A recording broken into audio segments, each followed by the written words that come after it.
ಶಿವಮೊಗ್ಗದಲ್ಲಿ ದೇಶದ್ರೋಹಿಗಳಿದ್ದಾರೆ ಅಂಥೇಳಿ ಬಹಳಷ್ಟು ವರ್ಷಗಳಿಂದ ನಾವು ಹೇಳ್ತಾನೆ ಬಂದಿದ್ವಿ, ಈಗಲೂ ಹೇಳ್ತಾನೆ ಇದ್ದೀವಿ. ಅದಕ್ಕೆ ಪೂರಕವಾಗಿ ತುಂಗಾನಗರದಲ್ಲಿ ಒಂದು FIR ಆಗಿದೆ, ಕೋಟೆನಲ್ಲಿ ಒಂದು FIR ಆಗಿದೆ. FIR ಆಗಿರೋದಕ್ಕೆ ಪೂರ್ಣ ಪ್ರಮಾಣದೊಳಗಡೆ ತನಿಖೆ ಮುಗಿಸಿ ಅವ್ರ ಬಗ್ಗೆ ಕ್ರಮ ಆಗದೆ ಹೋದರೆ ಇದು ಸರಿ ಇರಲ್ಲ ಅನ್ನೋಂಥ ಎಚ್ಚರಿಕೆಯನ್ನು ಇವತ್ತು ರಕ್ಷಣಾ ಇಲಾಖೆಗೆ ನಾವು ಕೊಟ್ಟಿದ್ದೇವೆ. ಎಂಥದ್ದೇ ಪ್ರೆಷರ್ ಬಂದರೂ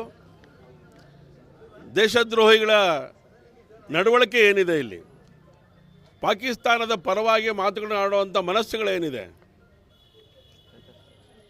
ಸ್ಟೇಟಸಲ್ಲಿ ಹಾಕ್ತಾರೆ, ವಾಟ್ಸಪ್ಪಲ್ಲಿ ಹಾಕ್ತಾರೆ, ಮೋಟಿವೇಟ್ ಮಾಡ್ತಾರೆ, ದೇವರಲ್ಲಿ ಬೇಡ್ಕೊತಾರೆ,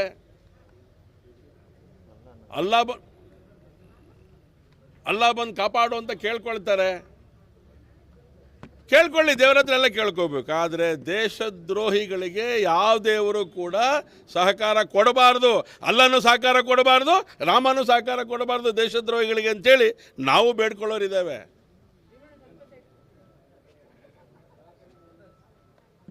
ಅವ್ರು ಯಾರಿದ್ದಾರೆ, ಅವ್ರ ಕುಟುಂಬ ಯಾವುದು, ಅವರೆಲ್ಲದನ್ನು ಶೋಧಿಸಿ ಅವರಿಗೆ ಸರಿಯಾದಂಥ ತಕ್ಕ ಶಾಸ್ತಿಯನ್ನು ಮಾಡದೆ ಹೋದರೆ ನಾಳೆ ಬೆಳಗ್ಗೆಯಿಂದ ಯಾವ ರೀತಿ ಶಿವಮೊಗ್ಗ ನಗರವನ್ನು ತಾವು ಫೇಸ್ ಮಾಡ್ತೀನಿ ಅನ್ನೋದನ್ನು ಗಮನಿಸಿ ಅಂಥೇಳಿ ಅವ್ರಿಗೆ ಹೇಳಿ ಬಂದಿದ್ದೇವೆ.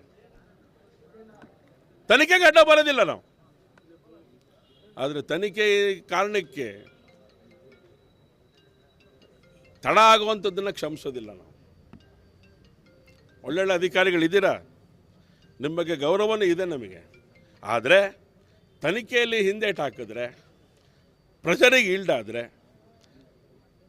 ಪ್ರತಿಯೊಬ್ಬ ಶಿವಮೊಗ್ಗದಲ್ಲಿರೋಂಥ ವ್ಯಕ್ತಿ ಸೈನಿಕನಾಗಿ ಕೆಲಸವನ್ನು ಮಾಡಬೇಕಾಗತ್ತೆ. ಆ ರೀತಿಯ ಕಾರ್ಯ ಅನೇಕ ವರ್ಷಗಳಲ್ಲಿ ನಾವು ಮಾಡಿದ್ದೇವೆ, ಈಗಲೂ ಕೂಡ ಮಾಡ್ತೇವೆ. ದೇಶದ್ರೋಹಿಗಳ ಟ್ಯಾಂಕ್ ಮೊಹಲ್ಲಾದಲ್ಲಿರೋಂಥ ದೇಶದ್ರೋಹಿ ಮನೆ ಹುಡುಕೋದು ನಮಗೇನೂ ಕಷ್ಟ ಇಲ್ಲ. ಯಾರ್ಯಾರು ದೇಶದ್ರೋಹಿಗಳಿದ್ದಾರೆ ಶಿವಮೊಗ್ಗದಲ್ಲಿ ಅಂತ ನಮಗೆ ಗೊತ್ತಿರೋವಂಥದ್ದೇ. PFI ಹೆಸರಿನಲ್ಲಿ ಕೆಲಸ ಮಾಡ್ತಾಯಿದ್ರು ದೇಶದ್ರೋಹಿಗಳು. PFI ಬ್ಯಾನ್ ಮಾಡಿದ ತಕ್ಷಣ ಬೇರೆ ಹೆಸರುಗಳಲ್ಲಿ ಕೆಲಸವನ್ನು ಮಾಡ್ತಾ ಇದ್ದಾರೆ. ಹಾಗಾಗಿ ಇವತ್ತು ಇಡೀ ಸೈನ್ಯ ದೇಶದ್ರೋಹಿಗಳನ್ನು, ಮುಸಲ್ಮಾನ್ ಭಯೋತ್ಪಾದಕರ ಹುಟ್ಟನ್ನು ಅಡಗಿಸುವಂಥ ಕೆಲಸವನ್ನು ಮಾಡ್ತಾ ಇದ್ದಾರೆ ಸೈನಿಕರು. ಅದೇ ರೀತಿ ಅವರಿಗೆ ಶಕ್ತಿ ಕೊಡುವಂಥ ಕೆಲಸ ದೇಶ ಮಾಡ್ತಾ ಇದೆ. ಅವ್ರ ಜೊತೆಗೆ ನಾವು ನಿಂತ್ಕೊಂಡಿದ್ದೇವೆ. ಸೈನಿಕರಿಗೆ ನಾವು ಅಭಿನಂದನೆಗಳನ್ನು ಸಲ್ಲಿಸ್ತಾ ಇದ್ದೇವೆ, ನರೇಂದ್ರ ಮೋದಿಗೆ ಅಭಿನಂದನೆಗಳನ್ನು ಸಲ್ಲಿಸ್ತಾ ಇದ್ದೇವೆ. ಹಾಗಾಗಿ ಇವತ್ತು ಶಿವಮೊಗ್ಗದಲ್ಲಿ ಆಡ್ತಾ ಇರುವಂಥ ದೇಶದ್ರೋಹಿಗಳನ್ನು ಮಟ್ಟ ಹಾಕುವಂಥ ಕೆಲಸವನ್ನು ರಕ್ಷಣಾಧಿಕಾರಿಗಳು, ರಕ್ಷಣಾ ವ್ಯವಸ್ಥೆ ಮಾಡದೆ ಹೋದರೆ ಸೈನಿಕರಾಗಿರುವಂಥ ಶಿವಮೊಗ್ಗ ನಗರದ ನಾಗರಿಕರೇ ಅಕ್ರಮವನ್ನು ಮಾಡ್ತಾರೆ ಅನ್ನೋಂಥದ್ದನ್ನು ಎಚ್ಚರಿಕೆಯನ್ನು ಈ ಸಂದರ್ಭದಲ್ಲಿ ಕೊಡಲಿಕ್ಕೆ ಇಷ್ಟಪಡ್ತೇನೆ.